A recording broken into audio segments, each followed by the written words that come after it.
In this video, we will explore the benefits of decluttering your home and adopting a minimalist lifestyle. By following these simple steps, you can create a peaceful and organized living space that promotes clarity and focus.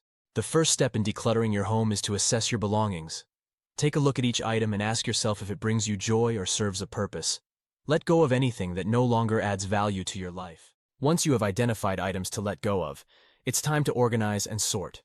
Create designated spaces for different categories, such as clothes, books, and kitchen items. This will make it easier to locate and maintain a clutter-free environment. Finding creative storage solutions is essential for maintaining a minimalist home.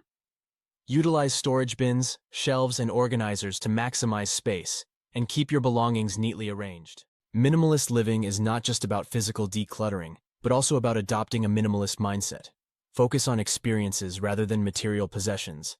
Embrace simplicity, gratitude, and intentional living. Finally, it's important to maintain a minimalist home to prevent clutter from accumulating again. Regularly review your belongings, practice mindful consumption, and be intentional about what you bring into your space.